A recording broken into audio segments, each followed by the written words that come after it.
Alright, tips. So we're back, of course, talk about some more Final Fantasy VII Ever Crisis. This is a subject I definitely want to make a video about and talk about. I'd seen the other day that Blitz put out a video that Ever Crisis was going to launch with the full FF7 story, so here we are to discuss it. This is obviously kind of a big fucking deal, just because it's so different from what we were told was going to be happening with this game for like the last, like, what is it, like 2 years now or some shit? Because we were told that we're going to get, like, we never were told how many chapters we're going to launch with the game, but we were told that we're going to get updates, right? And there's supposed to be a chapter coming out every month. So in theory, the game should have launched with the first chapter for FF7, and then the next month we get chapter 2 and 3 and 4 and so on and so forth. It seems like somewhere along the way, at least with the FF7 story content, like that changed to where they're just like, screw it, it's taking so damn long. We finished the damn FF7 story, let's just give them all of that.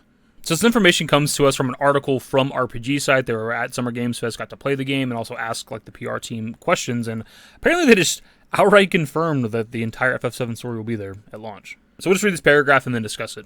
First things first, we managed to confirm with PR a few key pieces of information about the upcoming title. Notably, what content from the anthology will be available come launch, and whether the game would feature a stamina system. Immediately, we can confirm that the original Final Fantasy VII story content will be available in its entirety at launch, that players will not have to juggle a stamina system in order to play through said story. Additionally, it was stressed that the game's monetization has been deliberately tuned to stay out of the way of the story.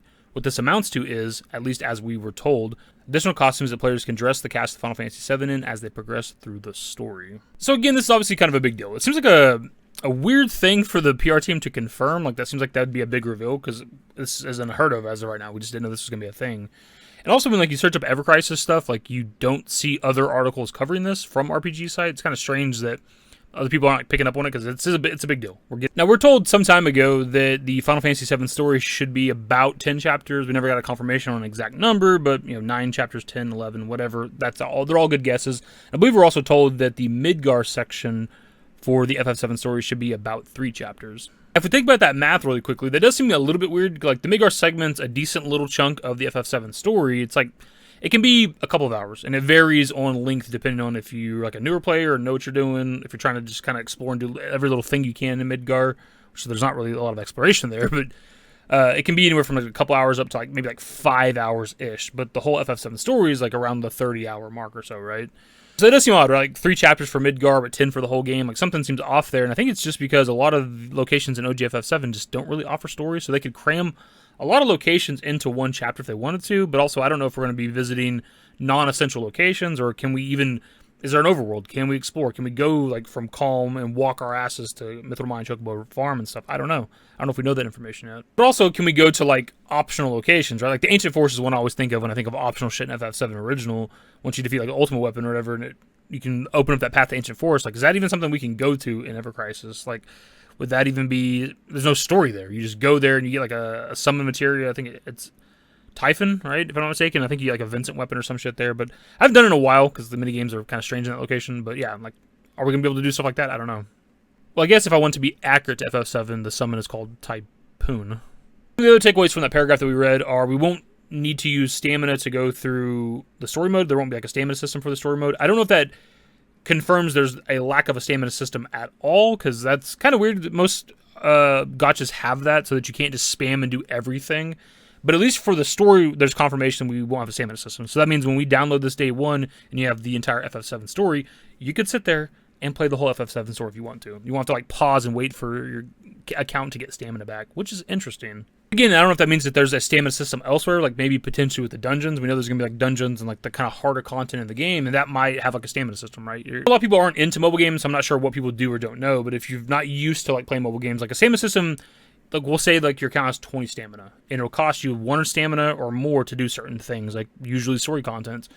And you recharge over time, and usually with at least the mobile games that I've played, like you recharge it faster when you close the app, so it kind of forces you to like take breaks, which I'm fine with. It might be a bit of a hot take, a little bit of a controversial take, but I just don't mind stamina systems, because I don't want to sit there, because I probably will sit there and play the fucking game endlessly for hours if I can. The other kind of standout from that paragraph was them saying that the monetization has been tuned to stay out of the way of the story, so essentially you don't have to spend money to complete the story. Now, that does not mean that the shop is cosmetics only, which is what they said, but Nomura has confirmed in the past that the loot boxes essentially in the shop are going to contain weapons and costumes, and I gotta imagine the weapons are going to affect your stats, right?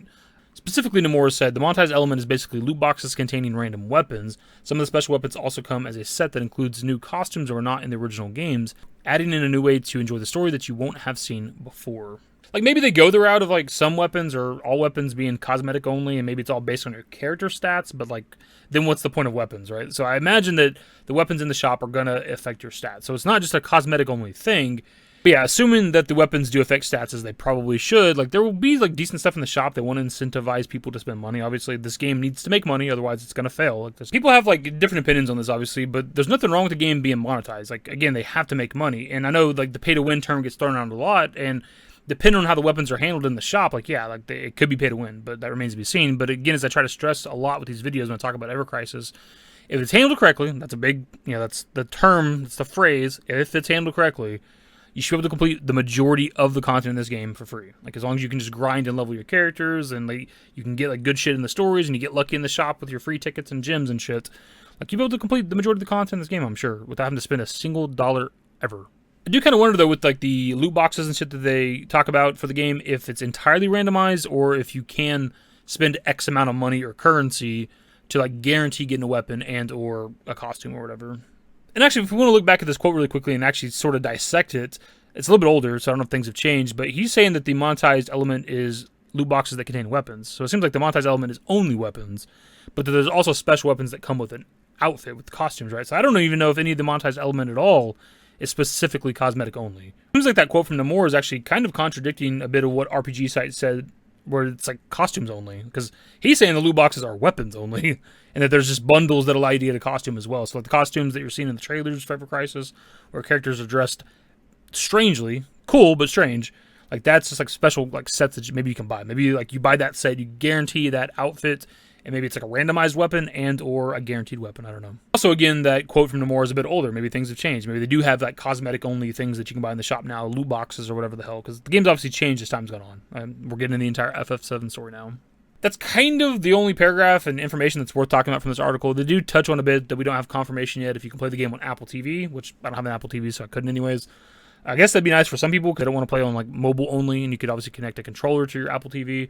But if like your thing is you don't want to play it on a mobile phone, you want to play it on like a TV or a console or whatever, like you can download BlueStacks on your PC, on your laptop, and just connect that to your TV or your monitor or whatever, and just like connect a controller to your laptop and or PC. If you just want to play it on a screen that isn't your phone, if that's like the biggest hurdle for you for this game, like there's ways around that shit. If you just absolutely cannot play it on your phone for some reason, because some people are so adamant about that, and it's like, it's fine, man. There's ways around it. But actually, speaking of that too, I've talked about in the past that I didn't care enough to like do BlueStacks or whatever, but I might end up doing that because I'm thinking I kind of want to play the beta or get into the closed beta, because I think we can like play that and like, show that off or whatever if I'm not mistaken.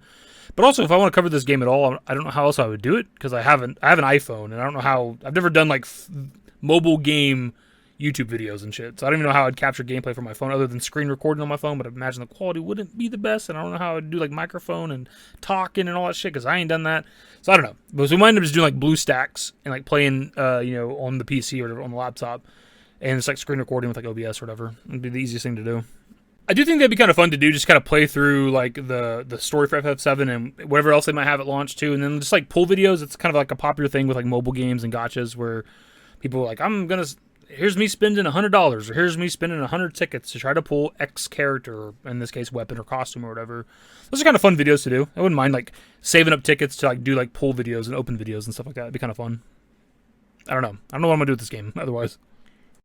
Anyways, this video is probably longer than it needed to be for what the subject matter is, but the kind of TLDR, the exciting thing about like this piece of information is that we're gonna have the full Final Fantasy VII story launch. That's exciting. That's good to know. That's good to know that we'll have a shit ton of content. It's a little bit weird for like the future, because like obviously FF7 itself is going to be like the most popular thing. That's just what most people have played or whatever. So it is a little bit weird that you think they'd want to like, entice people to keep playing, right? Like here's the first chapter, or maybe just give us a couple chapters. They could have just done the first 3 chapters for Midgar and then like drip feed the other chapters to keep people incentivized to keep people playing, right? So I wonder if there's going to be like a big initial audience and everybody's going to leave because they've already played the FF7 story. I don't know how many people are going to care about that side and extra content. I don't know. It'll be really interesting to see. Anyways, we need to start wrapping this video up. I'm sweating my ass off. I live in an old house. There's not central heat and air, so there's window unit ACs, and I got AC literally right behind this monitor, so I have to turn it off to be able to record these videos, obviously, or pick it up on the microphone, which is why I sweat my ass off making these videos, which is why you see my face get red as the videos go on. That's the video. Subscribe to me if you guys are new. Social networks in the description below. Follow me on Twitter, @YT. That's it. Bye. I can literally feel a bead of sweat going down my ass crack, which is why also keep me a nice big-ass dill of cool water right here next to me, because I sweat my ass off. Ooh, it's good stuff. Stay hydrated. Used to care what people thought, but now I care more, and nobody out here's got it figured out. So therefore, I've lost all hope of a happy ending, depending on whether or not it's worth it. So insecure, no one's perfect. We spend it with no shame. We blow that like Coltrane. We in here like Rogaine, or leave it like Cobain.